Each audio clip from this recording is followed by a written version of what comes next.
దేవుడును మన రక్షకుడైనటువంటి యేసుక్రీస్తు నామములో మీ అందరికి వందనాలు తెలియజేస్తున్నాను.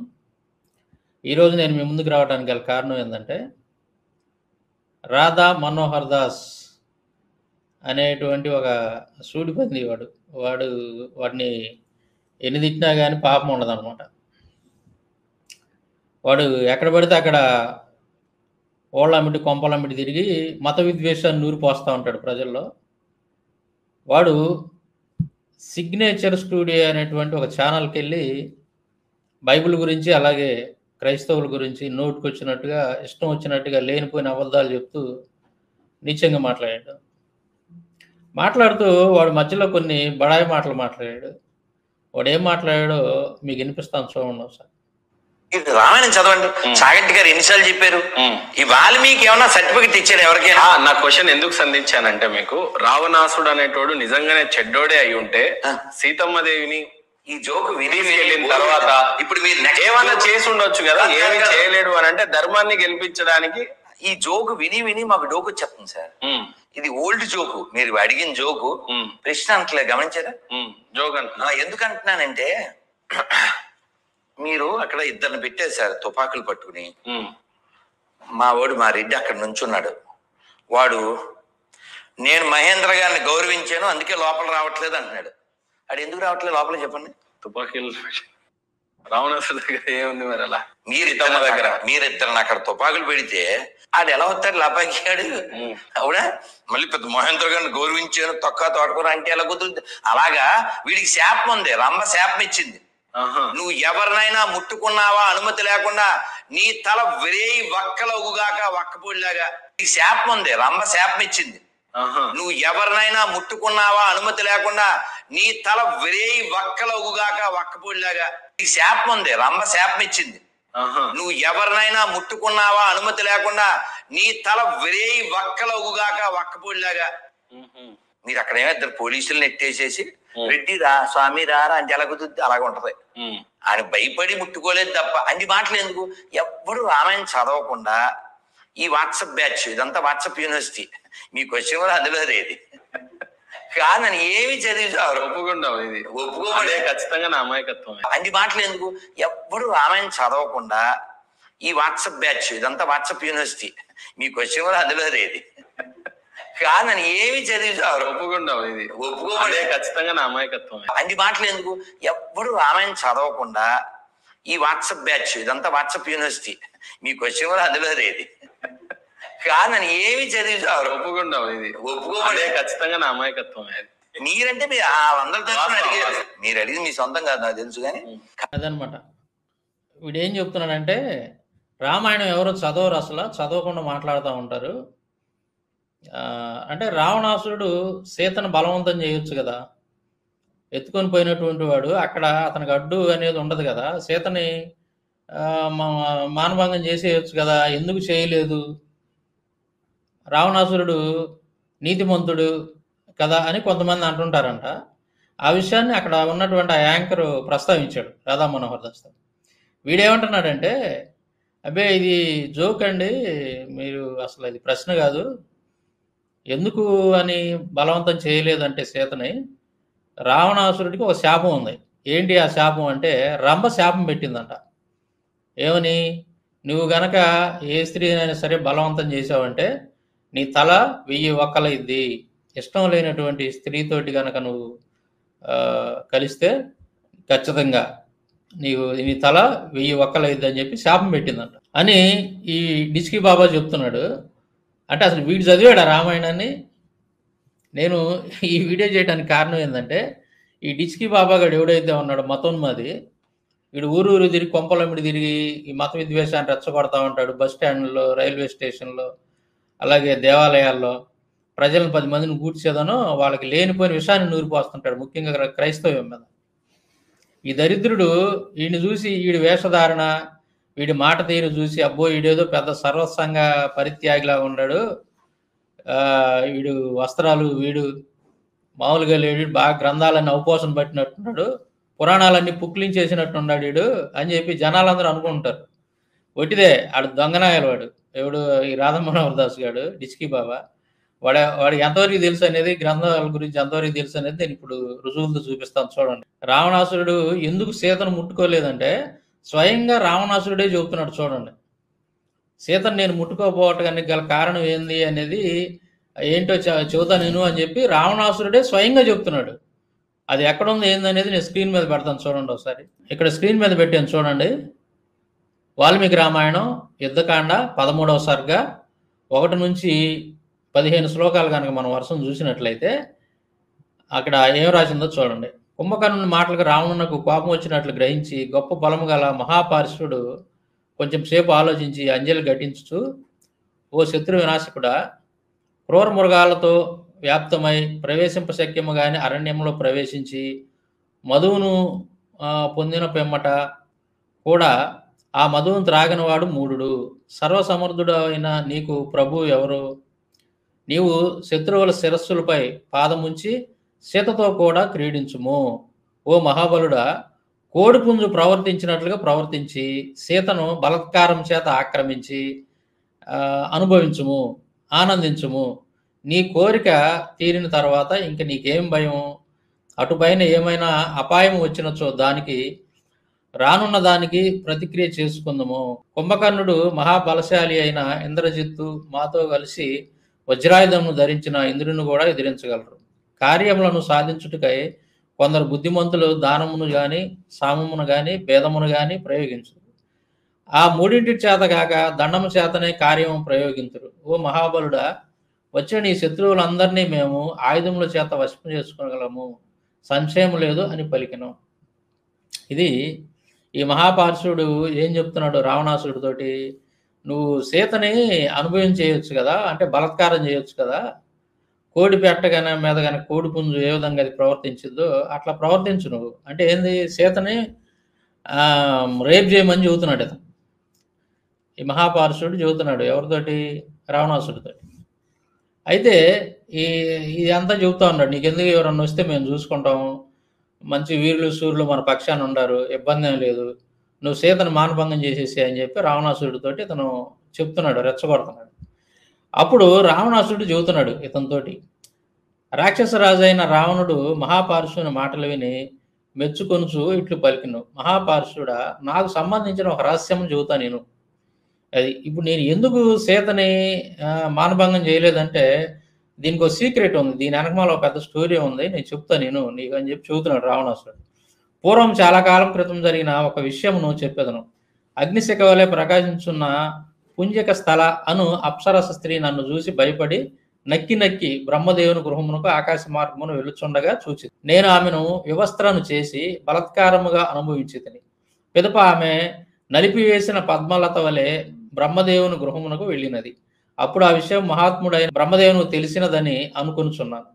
అందుచేతనే ఆ బ్రహ్మదేవుడు కోపించి, ఈనాడు మొదలుకొని నీవెవరైనా పరస్త్రీని బలత్కారంగా పొందినట్లయితే నీ శిరస్సు 100 ముక్కలుగా బద్దలగును, సందేహము లేదు అని నన్ను శపించాడు. నేను ఈ విధంగా బ్రహ్మ ఇచ్చిన శాపమునకు భయపడి సీతను హఠాత్తుగా బలత్కరించి నా సుందరమైన శయనం పైకి ఎక్కించట్లేదు. ఇది విషయం. రామాయణంలో ఎందుకు రావణాసురుడు సీతను బలత్కరించలేదు అని అంటే, అతనికి ఏమీ అడ్డు ఆపు లేకపోయినప్పటికి కూడా తన వశంలో ఉన్నటువంటి సీతని రావణాసురుడు ఎందుకు బలత్కరించలేదని అంటే దానికి కారణం ఏంటంటే స్వయంగా రావణాసురుడే చెప్తున్నాడు. నేను పూర్వకాలంలో పుంజక స్థల అనేటువంటి ఒక అప్సరస స్త్రీని నేను మానభంగం చేశాను. ఆవిడ బ్రహ్మ దగ్గరికి వెళ్ళింది, చెప్పింది జరిగిందంతా కూడా. అప్పుడు బ్రహ్మదేవుడు నన్ను శపించాడు, ఇక మీదట నువ్వు ఎవరైనా ఏ స్త్రీ అయినా సరే ఇట్లా బలత్కారం చేస్తే నీ తల 100 ముక్కలు అయింది, బద్దలుగా అయిపోద్ది అని చెప్పేసి శాపం పెట్టాడు నాకు. అందుకని నేను సీతను బలత్కారం చేయలేదు, లేకపోతే ఈ పాటికి అంత అయిపోయేదని చెబుతున్నాడు ఎవరు? రావణాసుడు. ఇది రామాయణంలో రాయబడింది. ఆడేం చెబుతున్నాడు? ఆ డిస్కీ బాబా గారు ఏం చెప్తున్నాడు? కాదండి, ఎవరు రంభ శాపం పెట్టింది ఎవరికి? రావణాసురుడికి. కాబట్టి అతను సీతని ఏమీ చేయలేదు అని చెప్పి మాట్లాడుతున్నాడు. పైగా వాడు బడాయి మాటలు చెబుతున్నాడు. ఏంటి? వాట్సాప్ యూనివర్సిటీలో నుంచి మాట్లాడుతుంటారు ఇలాంటివన్నీ కూడా, చాలా జోక్ అండి అది అని. ఈడికేదో ఈడి రామాయణం ఏదో చదివినట్టు. రామాయణం చదవరండి అసలు అని చెప్తున్నాడు వీడు జనాలకి. ఈడు చదవలేదని మనకు అర్థం అవుతుంది ఇప్పుడు క్లియర్గా. ఎవరు? ఈ డిస్కి బాబా గాడు. డిస్కి బాబా గాడు అసలు రామాయణం కానీ మహాభారతం కానీ ఇట్లాంటి గ్రంథాలు ఏది వాడు చదవాల. ఆడన్ని దొంగ మాటలు చెప్తుంటాడు జనాలకి. కాబట్టి ఇక్కడ మనకు క్లియర్గా అర్థం అవుతుంది చూడండి. ఎందుకు బలాత్కారం చేయలేదు సీతనంటే కారణం స్వయంగా రావణాసురుడే చెప్తున్నాడు. నాకు బ్రహ్మ శాపం పెట్టాడు. ఎందుకు? పుణ్యక స్థల అనేటువంటి ఒక అప్సరసను నేను మానభంగం చేశాను కాబట్టి. అందుకని నేను కనుక సీతను మానభంగం చేస్తే నా తల 100 బద్దలుగా మరి పగిలిపోయింది కాబట్టి, ముక్కలైపోయింది కాబట్టి నేను చేయలేదు అని చెప్పి చెప్తున్నాడు అనమాట. ఇది స్టోరీ. అయితే ఇతను ఎందుకు చెప్పాడు ఈ మాట? ఎవరు? ఈ డిస్కి బాబా గాడు. ఈ డిస్కి బాబా గాడు, ఈ సూడిపంది గాడు, ఈడు ఎందుకు చెప్పాడు ఆ మాట? రంభ శాపం పెట్టిందని. దానికి ఒక స్టోరీ ఉంది, అది కూడా చెబుతాను చూపిండి. అయితే అక్కడ రంభ కాదు శాపం పెట్టింది, నలకూబరుడు పెడతాడు శాపం, రంభ కాదు. ఆ స్టోరీని కూడా ఒకసారి నేను మీకు వినిపిస్తాను చూడండి, అప్పుడు మీకు క్లారిటీ వచ్చింది. ఇది వాల్మీకి రామాయణం ఉత్తరకాండ 26వ సర్గ 38 నుంచి 55 శ్లోకాలు కనుక మనం చూస్తే క్లియర్గా ఉంటుంది. ఇక్కడ చూడండి. ఆమె వినయపూర్వకంగా పలికిన మాటలు విని రావణుడు ఇట్లా నేను నీ కోడల్ని అని నీవు అన్న ఈ నియమము ఒకరికి మాత్రమే భారీగా ఉండ వాళ్ళ విషయం అన్నది మాత్రమే. అప్సరసలకు భర్త అనేవాడు ఉండడు, ఒక్క స్త్రీని మాత్రమే వివాహం అవుడు అనేది కూడా లేదు. ఇది దేవలోకంలో దేవతల శాశ్వతమైనటువంటి ఆచారము. అంటే ఇది ఏంటంటే దీనికి ముందు చాలా కథ జరుగుతూ ఉంటుంది, స్టోరీ ఉంటుంది. దీనికి ముందు ఏంటంటే ఈ రంభ అటు దారిని వెళ్తా ఉంటే రావణాసురుడు చూసి ఆమెను మోహించి తనతోటి సంగమించమంటాడు. అప్పుడు ఆవిడ ఒప్పుకోదు అనమాట. ఒప్పుకోదు, నేను నీకు కోడలను అవుతాను వరుసకి అని ఏదో చెప్పింది. చెబితే అప్పుడు రావణాసురుడు అంటాడనమాట, ఈ మాటలన్నీ ఎందుకు అంటాడంటే, నువ్వు నా కోడలు ఏంది, నువ్వు అప్సరసవు కదా, అప్సరసలు అంటే దేవవేశ్యలు, వాళ్ళంతా కూడా ఒకళ్ళతో కాదు కనపడ్డ వాళ్ళందరితో కూడా వాళ్ళు మరి శృంగారం చేస్తూ ఉంటారు కదా, ఒకరికి మాత్రమే భారీగా ఉన్నటువంటి వాళ్ళని కోడలు అనొచ్చు, ఇట్లా అనొచ్చు, కానీ మీకు వాయు వరుసలు ఏడండి, మీరు అప్సరసలు కదా అని రావణాసురుడు చెప్తున్నాడు రంభతోటి. రావణుడు ఇట్లు పలికి కామమును అనుభవించుట ఆసక్తుడై ఆమెను శిలాపలకము మీద పరుండబెట్టి భోగించెను. అంటే ఏంది? బలాత్కారం చేశాడు, రమ్మని మానభంగం చేశాడు రావణాసురుడు. ఇక్కడ పిమ్మట అతడు విడిచి పెట్టగా మాలలో అలంకారములు జారిపోయి ఆ రంభ మహాగజము క్రీడించు చేత కలిగిపోయిన నదివలే వ్యాకులత్వం చెందెను. ఆమె జుట్టు నలిగి చిక్కుపడిపోయాను, చిగుళ్ళ వంటి చేతులు వణుకుచుండెను. ఆమె భయంతో గాలి కదులుచున్న పుష్పములతో నిండిన లత వలె వణికిపోవచ్చు. సిగ్గుతో అంజలి ఘటించి నలకూబరుని దగ్గరకు వెళ్ళి అతని పాదముల మీద వ్రాలెను. మహాత్ముడైన నలకూబరుడు అట్టి అవస్థలో ఉన్న ఆమెను చూసి, ఓ మంగళ ప్రదురాల, ఇది ఏమి నా కాళ్ళ మీద పడుచున్నావేమి అని ప్రశ్నించను. వణికిపోవచ్చున్న ఆమె దోషులు ఒగ్గి నమస్కరించు నిట్టూర్చు జరిగినది అంతా అతనికి తెలిపిను. దేవా, రావణుడు స్వర్గలోకమునకు వెళ్ళుచు సైన్యంతో కూడా ఈ రాత్రి ఇక్కడ గడిపినాడు. నీ వద్దకు వచ్చున నన్ను చూసి ఆ రాక్షసుడు అడ్డగించి, నీవు ఎవనిదానవు అని ప్రశ్నించినాడు. అతనికి సత్యమైన విషయం అంతా తెలిపితిని. ప్రభు, నేను నీ కోడల్ని అని ప్రార్థించున్నను. కామమోహములు ఆవేశించిన మనసుతో అతడు నా మాటను వినలేదు. అతడు నేను చెప్పినదేది లెక్క చేయక బలాత్కారంగా నన్ను అవమానించినాడు. నీవు నా ఈ అపరాధము క్షమించుము, స్త్రీ బలము పురుషుని బలంతో సమానం కాదు కదా అని నలకోబరుడితోటి రంభ చెప్తుంది. నలకోబరుడు ఆ మాటలు విని ఆమెను జరిగిన గొప్ప అవమానము గురించి తెలుసుకొని చాలా కోపించి కొంచెం సేపు ధ్యానం చేశాను. అప్పుడు నలకోబరుడు ముహూర్త కాలంలో రావణుడు చేసిన పని తెలుసుకొని కోపముతో కళ్ళు ఎర్రబడగా హస్తమునందు జలం గ్రహించెను. అతడు ఉదకము తీసుకొని యథావిధిగా దానినంతను ఆచమనము చేసి రావణునకు భయంకరమైన శాపమును ఇచ్చాను. రావణునికి భయంకరమైన శాపాన్ని ఇచ్చాడు. ఎవరిచ్చింది? నలకోబరుడు. నలకోబరుడు ఇచ్చాడు తప్ప రంభ కాదు రావణుడి శాపం ఇచ్చింది. మంగళప్రదురాల, అతడు కామము లేని నిన్ను బలత్కరించి అవమానించినాడు గాన ఇటుపై అతడు కామము లేని మరి ఏ స్త్రీని కూడా పొందజాలడు. కామార్తుడై ఈ రావణుడు కామము లేని స్త్రీని ఎవరినైనా అవమానించినచో అప్పుడు ఇతని శిరస్సు 7 ముక్కలుగా బద్దలగును అని చెప్పి నలకోబరుడు రావణాసుడిని శపించాడు. ఇందాకల స్టోరీలో కనుక మనం చూస్తే, ఇంతకు ముందు చదివినటువంటి స్టోరీ, యుద్ధకాండలో ఉన్నటువంటి స్టోరీ 13వ సర్గాలో ఉన్నది మనం చూసినట్టయితే అక్కడ రావణుడు స్వయంగా చెప్తున్నాడు, సీతని ఎందుకు నేను అనుభవించలేదు అని అంటే, బలాత్కారం చేయలేదంటే, పూర్వకాలంలో నాకు శాపం పెట్టాడు బ్రహ్మదేవుడు, అందుకని నేను ఆమెని బలాత్కరించలేదు. బలాత్కరిస్తే ఒకవేళ నా తల నూరు ముక్కలైపోద్ది అని చెప్పేసి చెప్పినటువంటి సందర్భం చూసాము. అలాగే ఇక్కడ చూసినట్లయితే నలకోబరుడు శాపం పెట్టాడు, రంభ కాదు శాపం పెట్టింది. ఇందాక వాడు ఏమంటున్నాడు డిచ్కి బాబా, రంభ శాపం పెట్టింది, నీ తల 1000 వక్కలగును అని చెప్పి శాపం పెట్టింది, అందుకని రావణుడు సీతని అనుభవించలేదు అని చెప్పి చెప్తున్నాడు, సీతను బలాత్కారం చేయలేదని చెప్పి చెప్తున్నాడు. అయితే వాస్తవానికి ఇప్పుడు మనం గమనించాం కదా, రామాయణంలో ఉన్నటువంటి 2 సందర్భాలు మనం గమనించాము. ఇక్కడ నలకోబరుడు శాపం పెట్టాడు తప్ప రావణాసురుడికి రంభ శాపం పెట్టలేదు. అర్థమైందా? ఇది కాదు కారణం. ఏది? రావణాసురుడు సీతను బలాత్కరించకపోవడానికి కారణం ఈ సందర్భం కాదు. ఆయన స్వయంగా ఏదైతే చెప్పాడు యుద్ధకాండలో ఉన్నటువంటి 13వ సర్గలో ఉన్నటువంటి సందర్భం, అది కారణం. ఏదనమాట రామాయణం చదివిన వాళ్ళకి తెలుస్తే చదవని వాళ్ళకి తెలియదు. ఆ డిస్కీ గాడు మరి దీన్ని బట్టి వాడు రామాయణం చదివాడా చదవలేదా అనేది ఒకసారి మీరు ఆలోచించుకోండి. వాడికి ఎంత మాత్రం తెలుసు వాడి గ్రంథాల గురించి అనేది మీకు అవగాహన రావడానికి తెలియటం కోసం నేను ఈ వీడియో చేశాను. తర్వాత ఇక్కడ ఒక విషయాన్ని మీరు గమనించాలి, ఇప్పటికే మీకు అర్థమై ఉండాలి. ఇదేంది మరి, ఫస్ట్ మనం యుద్ధకాండలో చూసాం కదా 13వ సర్గలో బ్రహ్మదేవుడు రావణాసురుడు పెట్టినటువంటి శాపం కారణంగా సీతని బలాత్కరించలేదు. అంటే ఆల్రెడీ రావణాసురుడికి బ్రహ్మదేవుడు పెట్టినటువంటి శాపం ఉంది, ఏ స్త్రీనైనా సరే నువ్వు బలాత్కరిస్తే నీ తల అనేది బద్దలైపోద్ది అని చెప్పి, ఒక్కలైపోద్ది అని చెప్పి శాపం ఉంది. అయితే మరి ఆల్రెడీ రావణాసురుడికి శాపం ఉంది కదా, బ్రహ్మదేవుడి యొక్క శాపం ఉంది కాబట్టి రమ్మని మానభంగం చేసేటప్పుడు ఖచ్చితంగా రావణాసురుడి తల అనేది బద్దలైపోవాలా? మరి అది ఎందుకు జరగలేదు ఆ విధంగా? చూసారు ఒకసారి? అంటే ఈ తేడా గమనించండి మీరు. రామాయణం అనేది పొంతం లేకుండా రాసుకున్నారు ఇక్కడ.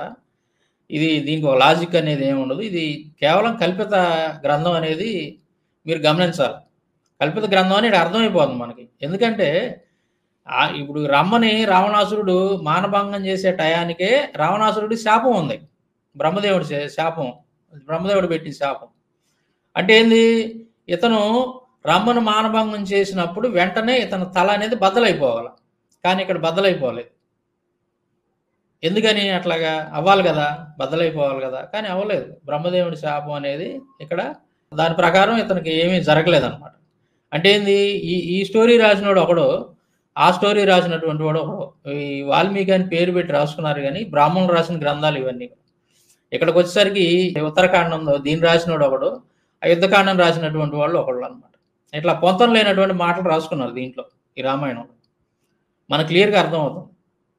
నేను చెప్పింది అర్థమైంది అనుకుంటాను మీకు. మళ్ళీ ఒకసారి వివరిస్తాను చూడండి. రమ్మని రావణాసురుడు మానభంగం చేసే టయానికే రావణాసురుడికి ఆల్రెడీ బ్రహ్మ పెట్టినటువంటి శాపం ఉంది, నువ్వు ఏ స్త్రీ అయినా సరే బలాత్కరిస్తే నీ తల అనేది ముక్కలైపోద్ది అని చెప్పేసి శాపం ఉంది.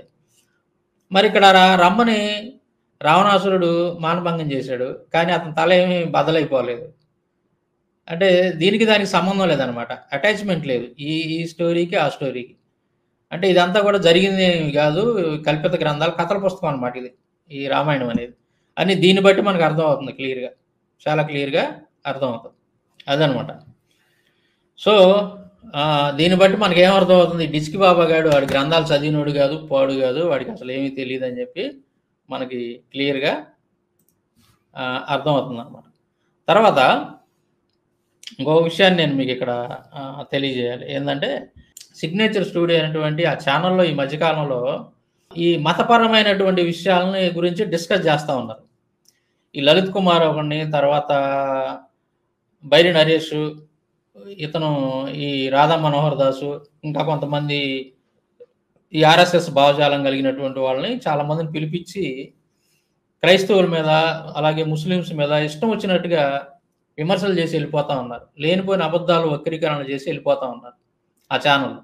వాళ్ళు ఏంటంటే వాటిని రీల్స్గా కట్ చేసి బాగా ప్రచారం చేస్తున్నారు విస్తృతంగా. అయితే ఈ సిగ్నేచర్ స్టూడియో అనేటువంటి వాళ్ళు ఎవరైతే ఉన్నారో వీళ్ళు మరి ఇది మతతత్వ ఛానలా లేదంటే సెక్యులర్ ఛానల్ అనేది మనకైతే అర్థం కావట్లేదు. వీళ్ళ ఛానల్కి పేరు రావడం కోసం ఆ విధంగా ఈ ఆర్ఎస్ఎస్ భావజాలం ఉన్న వాళ్ళందరినీ తీసుకొచ్చి ఇట్లా క్రైస్తవుల మీద లేనిపోని నిందలేపిస్తున్నారు అనేది కూడా అర్థం కావట్లేదు. ఎందుకంటే ఆ ఛానల్ యొక్క CEO కనుక అతని స్టోరీని మనం గమనించినట్లయితే మొన్న ఆయన ఇంటర్వ్యూ నేను విన్నాను. అతను కొద్దిగా కష్టపడి పైకి వచ్చినటువంటి వ్యక్తి, అనేక ఎదురు దెబ్బలు తిని. మరి అటువంటి భావజాలం కలిగినటువంటి వాళ్ళు ఇలాంటి వాళ్ళని ఎంకరేజ్ చేయరు. మరి అతను ఎందుకు చేస్తున్నాడో, ఎలా చేస్తున్నాడో మరి నాకైతే అర్థం కావట్లేదు. ఆ సిగ్నేచర్ స్టూడియో అటువంటి ఛానల్లో ఈ డిస్కీ గాడినే దాదాపు 2 సార్లు పిలిచారు ఈ మధ్య కాలంలో. అలాగే వాడు లలిత్ కుమార్ అనేటువంటి వాడిని ఇష్టం వచ్చినట్టుగా బైబిల్ మీద వాళ్ళ ఇష్టం వచ్చినట్టు వక్రీకరణలు చేసి వెళ్ళిపోయారు. అంటే వాళ్ళొక్కళ్ళే పిలుస్తున్నారు. ఇప్పుడు బైబిల్ మీద మాట్లాడాల్సి వచ్చినప్పుడు క్రైస్తవులను కూడా పిలవాలి, మాలాంటి వాళ్ళని పిలవాలి. పిలిస్తే అప్పుడు అసలు హిందూ గ్రంథాల్లో ఏముంది, బైబిల్లో ఏముంది మొత్తం తీసి ఇప్పుడు ఎలాగైతే స్క్రీన్ మీద పెట్టి మాట్లాడాము అట్లాగే ఆధారాలు ఇచ్చి ఎవిడెన్స్ ఇచ్చి మాట్లాడతాం మేమైతే నేనైతే. మరి మీరు పిలిచినటువంటి ఆ డిస్కీ గార్డ్ కానీ లలిత్ కుమార్ కానీ వాళ్ళు ఎవరు కూడా గ్రంథాలు రెఫరెన్స్లు ఇచ్చి మాట్లాడటం మీతోటి. సిఇఓ గారికి నేను విజ్ఞప్తి చేస్తున్నాను ఈ సందర్భంగా, సిగ్నేచర్ స్టూడియో అనేటువంటి ఆ సిఇఓ గారికి. మీరు ఈ మతోన్మాదులను తీసుకొచ్చి మీ ఛానల్లో కూర్చోబెట్టి ఇష్టం వచ్చినట్టు మాట్లాడిస్తూ ఉన్నారు క్రైస్తవుల గురించి. అది తప్పు, మీరు చాలా తప్పు చేస్తున్నారు. ఎప్పుడైనా సరే ఒక గ్రంథాల గురించి మాట్లాడాల్సి వచ్చినప్పుడు కొద్దిగా రెఫరెన్స్లు అనేవి కోడ్ చేయాలి, అవి ఎక్కడ ఉన్నాయో చెప్పాలా. అటువంటి జ్ఞానం కలిగినటువంటి వాళ్ళం మేము ఉన్నాం.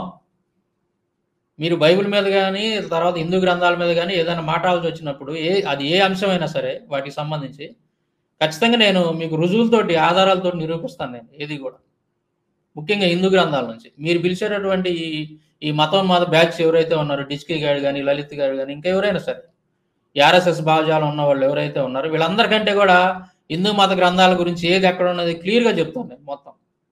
మొత్తం రెఫరెన్స్ సహా చెప్తాను నేను, ఏ అంశమైనా సరే.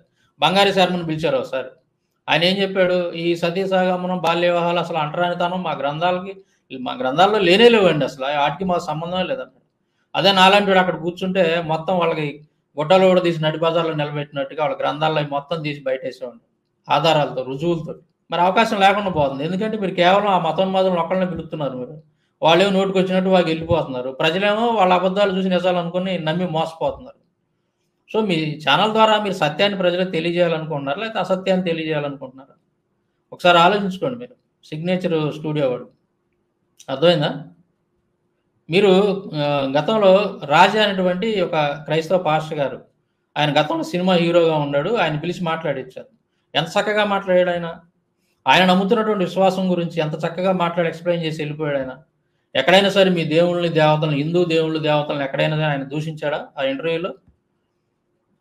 ఎక్కడైనా కానీ చాలా గౌరవంగా వినయంగా మాట్లాడి ఆయన నమ్ముతున్నది ఏదో దాని గురించి చెప్పి మాత్రం వెళ్ళాడు.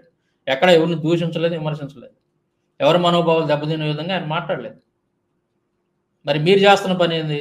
ఈ మతోన్మాదుల్ని, ఆర్ఎస్ఎస్ భావజాలం కలిగిన వాళ్ళని కొంతమందిని పిలిపించి కూర్చోబెట్టి వాళ్ళ చేత నానా మాటలు, నీచమైనటువంటి మాటలు, లేనిపోయిన అబద్ధాలన్నీ చెప్పిస్తూ ఉన్నారు క్రైస్తవుల మీద. అలాగే క్రైస్తవ్యాన్ని దూషిస్తూ మాట్లాడుతున్నారు. క్రైస్తవుల యొక్క మనోభావాలు దెబ్బతినే విధంగా మీరు ఆ ఛానల్లో ఇంటర్వ్యూలు చేస్తూ ఉన్నారు. దీనికోసం మీరు ఆ ఛానల్ పెట్టారా? ఇది కరెక్ట్ కాదు. మీరు ఏదైనా సరే ఆ ఛానల్లో ఒక నిజాన్ని చెప్పాలి మనం. అది క్రిస్టియానిటీ గురించి కానీ, ఇస్లాం గురించి కానీ, హిందూయిజం గురించి కానీ, ఏదైనా ఒక విషయాన్ని, ఒక అంశం గురించినటువంటి వాస్తవాలను ప్రజలకు తెలియజేయాలన్నటువంటి ఒక పారదర్శకత దృష్టి కనుక మీకు ఉంటే ఖచ్చితంగా దాని మీద ఆ గ్రంథాలను చదివినటువంటి వాళ్ళని, ఆ గ్రంథ పరిజ్ఞానం ఉన్నటువంటి వాళ్ళని, బైబిల్ కావచ్చు, ఇటు హిందూ గ్రంథాల గురించి కావచ్చు, ఆ గ్రంథ పరిజ్ఞానం కలిగినటువంటి వాళ్ళని కూడా పిలిపించి, క్రైస్తవులను పిలిపించి అప్పుడు మీరు ఆ డిస్కషన్ అనేది కంటిన్యూ చేయండి, కొనసాగించండి. అక్కడ ఆ డిబేట్లో ఖచ్చితంగా మేము కూడా పాల్గొంటాం. అవతల వాళ్ళు చెప్పేది అబద్ధాల నిజాలు అనేది మేము వాళ్ళలాగా నోటి మాటలు చెప్పం, మేము గ్రంథాల ఆధారంగా మాట్లాడతాం. ఏదైనా ఇది ఇప్పుడు ఎలాగైతే నేను చూపించిన రెఫరెన్స్లు అట్లా మాట్లాడతాను. కాబట్టి దయచేసి మరి ఆ సిగ్నేచర్ స్టూడియో అయినటువంటి వాళ్ళు ఓనర్ ఎవరైతే ఉన్నారో మీరు ఇవన్నీ కూడా కొంచెం గమనించాలి. మీ ఛానల్ ద్వారా సమాజానికి మంచి చేయాలనుకుంటున్నారా, చెడు చేయాలనుకుంటున్నారా? ఒకసారి ఆలోచించండి. ఇప్పుడు మీరు తీసుకొచ్చి మాట్లాడించినటువంటి రాధా మనోహర్ దాస్ అనేవాడు, వాడు పెద్ద వాడు పెద్ద మతోన్మాది. ఆ కాషాయ వస్త్రాలు కట్టుకొని ఏదో పైకి అట్లా మాట్లాడతాడు కానీ వాడు రేత్రి 10 దాటిందంటే వాడు దసరా బుల్లుడు అయిపోతాడు. వాడి సంగతి తెలియదు. రేత్రి 10 దాటిందంటే అమ్మాయిలతో మీటింగ్లు, చాటింగ్లు, వాడి మాటలు అవి వింటే మీరు గుండె పగిలి చచ్చిపోతారు. వాడు పెద్ద పత్తిత్తాలు ఆడ కూర్చొని మాట్లాడుతుంటాడు ఆ ఛానల్స్లో కూర్చొని నోటికి వచ్చినట్టు. వాళ్ళట్ట వీళ్ళెట్ట. వీడు ఎలాంటి వాడు ఒకసారి మీకు బహుశా మీకు తెలిసి ఉండదేమో, నేను వినిపిస్తాను చూడండి మచ్చుకు 4 మాటలు. అయ్యి బాబు మీరు ఇంత స్వీట్ గా మళ్ళీ చెప్తున్నారా? అన్నీ వస్తాయి. నువ్వేంటన్నా నువ్వు మనుషుల్ని ఒకరినే తింటావా? అన్నం తినవా అసలు? ఎవరిని? నువ్వు మనుషుల్నే తింటావా? అన్నం తినవా? అంతలాగున్నావు. నేనా లాగున్నాను? అదే చెప్పేది దాని అర్థం, సెల్చిన్ లాగా. ఆ ఫోటో అసలు నీదేనా? ఇంకా మీరు అలా అంటే ఏమంటాను చెప్పండి. మరి కదా తినాలి నాన్న, తిండి తినాలి. ఓకే అంటే తింటాను కానీ ఎక్కువ తినను. తినాల్సినప్పుడు తినాలి, అంటే రాత్రి తినకూడదు, పగలు తినాలి. తినాల్సినంత తినాలి, తినాల్సినప్పుడు తినాలి. పెద్దలు చెప్పింది తినాలి. పెళ్ళాక నలుగురిని కనాలి. మరి మీరు కన్నారా? కనాలంటే ఒకరే కనలేదు కదా నాన్న, ఆ తోడు ఉండాలా వద్దా? మీకా? మరి ఎవరికైనా ఎవరన్నా ఒక చేతితో చప్పట్లు వస్తాయా? లేదు. ఇది కూడా అంతే. నేను 100 మందిని కన్నా అనుకుంటున్నాను. అది రెడీ? 100 మందిని ఖచ్చితంగా మాట చెప్పారు. మా పేద గురువు గారు చెప్పారు. If I can make them devotees I'm ready to beggar 100 children. ఎక్కడున్నారు ఇప్పుడు? తిరుపతి. అదే మా పరపతి. మరి మళ్ళీ ఎప్పుడు వస్తారు? నువ్వు లావయ్యకు వస్తా. ఇది నీకు మనసులో లవ్ ఉంది కానీ ఒంట్లో కొవ్వు లేదు. నువ్వు కొంచెం కొవ్వు పట్టు, లవ్ పట్టావు. తిన్నాను ప్లీజ్. ఓకే. నేను టీవీ యాంకర్ తో చెప్పాను, అను నా మాట విను, టైంకి తిను, పెళ్ళాక నలుగురు కను అని చెప్పా. మీరు కంటెంట్ రెడీగా ఉన్నారా మరి? ఇక్కడ పెద్ద పాత్ర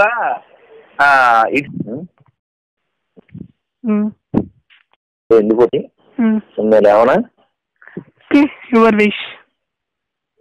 నో పుష్. నువ్వేమో చెప్పాలంటే ఇంకా చెప్పే మరి నిద్ర కూడా వచ్చేస్తుంది. Nothing. Okay bye. Very happy. రేపు మార్నింగ్ 10 దాటిగా చేయండి ఖాళీ అయితే. ఆఫ్టర్ 10 ఇంకేమైనా చెప్పాలంటే మర్చిపోయాను, నువ్వు నాకు రేపు పొద్దున్న ఫోటో పెట్టు. ఓకే తులసి పూజ చేస్తున్నా. అలాగే నీ ఫోటో ఇది కాకుండా ఇంకేదన్నా కాస్త కండబెట్టిన ఫోటో ఉంటే, కండబెట్టిన ఫోటో లేకపోతే అర్జెంట్ గా 10 కేజీలు నా మేక మాంసం, గణపతి మాంసం తినేయాలి నువ్వు. నేను తినను. నేను ఎలానమ్మా అసలు తినవా? మటన్ తినను నేను. Chicken, fish, egg. Fish, egg, chicken అంతే. No mutton, no pig. సరదాగా అన్నాను. ఇది ఆ డిస్కీ బాబా గాడి భాగవతం ఇదనమాట. ఇట్లాంటి యదవులను అందరిని తీసుకొచ్చి మీ ఛానల్లో కూర్చోబెట్టి క్రైస్తవుల మీద లేనిపోయిన మాటలు, విమర్శలు, నిరాధారమైనటువంటి ఆరోపణలు చేపిస్తూ ఎట్టబడితే అట్ట మాట్లాడతారు. ఆ డిస్కీ గాడు ఎక్కడ పోయినా కానీ ఏదో నా దగ్గర కొన్ని ప్రశ్నలు ఉన్నాయి, వీటన్నిటికి ఆన్సర్లు చెప్పండి అని చెప్పి చిత్తు కాగితాలు, ఆ శనక్కాయలు బండి మీద శనక్కాయలు కట్టించేటువంటి, ఆ పొట్లాలు కట్టించేటువంటి పేపర్లు 4 తీసుకొని వచ్చి నోటికి వచ్చినట్టు వాగుతూ ఉంటాడు. ఒరే రారా మనం మాట్లాడదాం, డిబేట్ చేద్దాం రారా అంటేనేమో నువ్వు అది చూపిస్తా వస్తా, నీకు ఇది చూపిస్తా వస్తా అని మళ్ళీ అబద్ధాలు చెప్పి పారిపోతుంటాడు. నేను చెప్పేది నిజం. వాడు దొంగనాయలు. ఆ డిస్కీ గాడు, ఆ సూడిబంది గాడు ఎవడైతే ఉన్నాడో రాధా మనోహర్ దాసు, వాడు పెద్ద పోరంబోగుడాడు. వాడిని మించిన పోరంబోగి ప్రపంచంలో ఎవడో ఉండడు. మరి వాడేదో పేపర్లు ఇచ్చి సవాల్ చేస్తున్నాడుగా మీ ఛానల్లో. నేను వస్తాను మరి వాడిని బెలవని చూద్దాం. సేమ్ అదే ప్రశ్నలు నేను బైబిల్ నుండి ఆన్సర్ చెప్తాను, వాడి గ్రంథాల్లో వాడికి అదే ప్రశ్నలు వేస్తాను నేను. వాడిని చెప్పమని ఆన్సర్ చూద్దాం. నేను చెప్తా బైబిల్ నుండి ప్రతిదానికి ఆన్సర్ చెప్తా, వాడు అడిగిన ప్రశ్నలన్నీ. మరి వాడిని చెప్పమను చూద్దాం. మా ఇద్దరిని డిబేట్ పెట్టండి, ఇరు గ్రంథాల మీద అదే ప్రశ్నలు అడుగుదాం. మీరే ఉండండి CEO గారు, సిగ్నేచర్ స్టూడియో CEO గారు, మీరు ఉండండి. వాడు రాడు, వాడు దొంగనాయాలు. వాడికి ఏం తెలియదు, గ్రంథ పరిజ్ఞానం లేదు యదవులకి ఎవరికి. ఇప్పుడు దాకా మీరు RSS వాళ్ళని ఎవరినైతే ఆ భావజాలం ఉన్న వాళ్ళని మతోన్మాదులను పిలిచి మీ ఛానల్లో కూర్చోబెట్టి ఇంటర్వ్యూలు చేశారో వాళ్ళల్లో ఎవరికి కూడా గ్రంథ పరిజ్ఞానం లేదు. అందులో ఏమాత్రం డౌటే లేదు. ఉదాహరణకి ఇప్పుడు నేను చెప్పినటువంటిది, వాడు ఏమన్నాడు, రంభ శాపం పెట్టింది అందుకని సీతను ముట్టుకోలేదు రావణాసుడు అని చెప్పాడు కదా. మరి ఇప్పుడు నేను స్క్రీన్ మీద పెట్టాను చూడండి మీరు, నేను నా సొంత మాటలు కాదు కదా, వాల్మీకి రామాయణం నుంచి చూపించాను నేను, చూడండి మీరు ఒకసారి. కారణం రావణాసుడే స్వయంగా చెప్తాడు, అది బ్రహ్మశాపం వల్ల, బ్రహ్మ నాకు శాపం పెట్టాడు అందుకని నేను సీతను ముట్టుకోలేదని చెప్తున్నాడు. కానీ ఈడేమని చెబుతున్నాడు, రమ్మ శాపం పెట్టింది. వాస్తవానికి రమ్మ కాదు అక్కడ శాపం పెట్టింది. ఆ సన్నివేశంలో నలకోబరుడు పెడతాడు శాపం ఎవరికి, రావణాసుడికి, రమ్మ కాదు పెట్టింది. ఇది వాళ్ళ గ్రంథాల యొక్క వాళ్ళకు ఉన్నటువంటి పరిజ్ఞానం. అది మతోన్మాదులకి వాళ్ళ గ్రంథాల పట్ల వాళ్ళకు ఉన్నటువంటి పరిజ్ఞానం. ఇది వాడు ఆ రాధా మనోహర్ దాస్ కూడా పెద్ద పోరం పోకూడు. వాడు ఏమన్నా పొద్దున్న లెగితే కొంపలు అమ్మిటి అటు ఇటు తిరిగి తగాదులు పెట్టడం, కాపురాలు తీయటం, ఇది వాడి పని. వాడిని పట్టుకొచ్చి మీరు ఛానల్లో కూర్చోబెట్టి వాడే పెద్ద పండితుడు అలా వాడు చదవటం, మీరు ఊం కొడతాం, ఇదనమాట. వాడు పెద్ద వాడు పోరం పోకూడాడు, అది డిస్కీ గాడు. వాడు ఎక్కడో కూర్చొని సవాల్ రండి నాకు ఆ ప్రశ్నల సమాధానాలు చెప్పండి అని తలుపులు వేసుకొని తొడలు కొట్టడం కాదు. వాడు దమ్ముంటే నిజంగా మరి ఈ సందర్భంగా నేను సవాల్ చేస్తున్నాను ఆ డిస్కీ గడికి.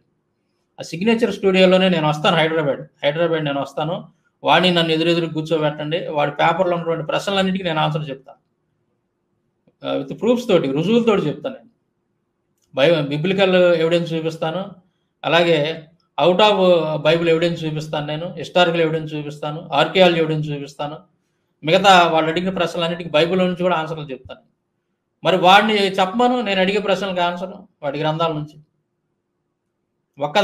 ఒక్క ప్రశ్నే చెప్పమని చూద్దాం. ఏంటంటే ఈ యదవులందరూ, ఈ పోరంబోగు నాయుళ్ళంతా కూడా ఇట్టటి వాళ్ళని పిలిపించి మీ ఛానల్లో కూర్చోబెట్టి క్రైస్తవుల మనోభావాలు దెబ్బతినే విధంగా మాట్లాడటం అనేది అది మంచి పద్ధతి కాదు. రామాయణంలో ఈ రెండు కూడా చాలా అసంబద్ధంగా ఉన్నాయి. మీరు గమనించినట్టుగా అయితే ఏంటంటే ఆల్రెడీ రావణాసురుడికి శాపం ఉన్నప్పటికి కూడా మరి రమ్మని మానభంగం చేసినప్పుడు అతనికి తల బద్దలైపోలేదు. ఆ శాపానికి విధంగా సంబంధమే లేదన్నట్టుగా, అంటే ఆ స్టోరీకి ఈ స్టోరీకి సంబంధం లేదన్నట్టుగా అక్కడ ఉందన్నమాట.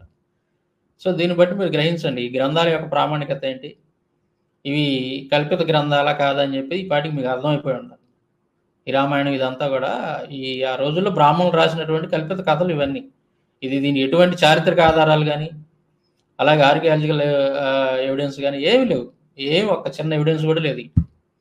అందుకే ఇప్పటి వరకు కూడా వీటిని మైథాలజీ అని పిలుస్తారు, హిందూ మైథాలజీ అంటే కల్పనా కథలు ఇవన్నీ కూడా. సో ఈ విషయాన్ని మరి అందరూ గ్రహించండి. ఈ డిస్కీ గాడు పెద్ద ఎదవ పోరంబోకు, వాడికి ఏమీ తెలియచావదు, వాడి గ్రంథాల గురించి కూడా ఏమాత్రం కూడా పరిజ్ఞానం లేదని ఈ పాటికి మీకు అర్థమైందని నేను అనుకుంటున్నాను. ఇప్పటి వరకు ఈ వీడియోని చూసినటువంటి మీకు ప్రభు అయిన యేసుక్రీస్తు నామములో మరొకసారి వందనాలు తెలియజేసుకుంటూ సెలవు తీసుకుంటాం. Thank you.